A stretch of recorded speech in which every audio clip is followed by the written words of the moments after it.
సాయిరామ్. మద్భక్తా ఎత్ర గాయంతి. నా భక్తులు నా స్తుతిగానం ఎక్కడ చేస్తుంటారో అక్కడ నేనుంటాను. సదా పూర్తిగా జాగరూకుడనై ఉంటాను అన్న భగవద్వాక్యాన్ని సత్యంగా రుజువు చేయటానికే బాబా ఈ అనుభవాన్ని అందరికీ ప్రసాదించాడు. రోహిలుడు బీదవాడు. ప్రతి పైసా అతనికి 10,000తో సమానం. ఇక అతనికి పెండ్లామేమిటి? పోతే బాబా ఆ జన్మ బ్రహ్మచారి. చూస్తూ ఉంటే ఇదంతా బాబా కల్పితం అని స్పష్టంగా తెలుస్తోంది. బాబా ఆ కల్మాలను దివారాత్రులు వింటూ ఆనందించేవాడు. వారిద్దరికీ నిద్ర అనేది విషప్రాయం అయింది. కల్మాలలోని ప్రబోధం ఎక్కడా?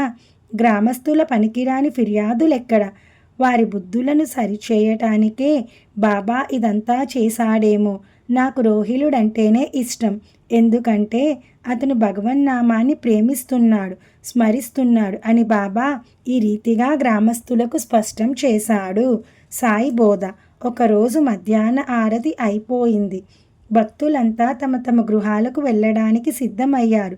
అప్పుడు బాబా మధురంగా ఇలా చెప్పాడు. మీరెక్కడున్నా, ఏమి చేస్తున్నా నాకన్నీ తెలుస్తాయి. మీరు ఎలాంటి వ్యవహారాలు చేస్తున్నా ఎల్లవేళలా నాకన్నీ స్పష్టంగా తెలుస్తాయి. ఈ విషయాన్ని మీరంతా జ్ఞాపకం పెట్టుకోండి. నన్నిలా తెలుసుకోండి. నేను మీకు అన్నిటికన్నా ఎంతో సమీపస్తుడను. నేను అందరి హృదయాల్లో ఉంటాను. నేను అంతటా ప్రయాణం చేస్తాను. నన్ను సర్వాంతర్యామిగా, సర్వగామిగా, సర్వస్య స్వామిగా తెలుసుకోండి. నేను అందరి ప్రభువును, యజమానిని. ఈ చరాచర జీవులన్నింటిలో బాహ్యాభ్యంతరంలో నేనే నిండి ఉన్నాను. నేను త్రిగుణాల సామ్యావస్థను. నేనే సర్వేంద్రియాల ప్రవర్తకుడను. నేను కర్తను, ధర్తను, సంహర్తను. నా వైపు లక్ష్యం ఉంచిన వారికి సంకటాలు ఏమీ ఉండవు. నన్ను విస్మరించిన వారు మాత్రం మాయా చేతిలో కొరడా దెబ్బలు తింటారు. ఈ దృశ్య ప్రపంచమంతా నా స్వరూపమే.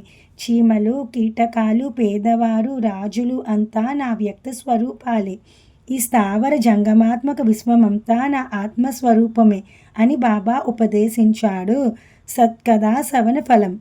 బాబా మధురవచనాలు విన్న తర్వాత నేనొక నిశ్చయానికి వచ్చాను.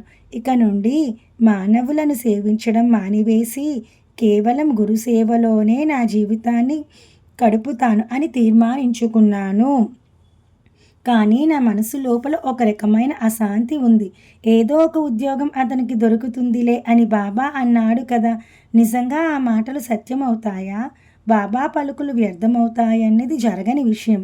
కాబట్టి నేను మరలా మానవుల దాస్యం చేయవలసి ఉంటుందేమో.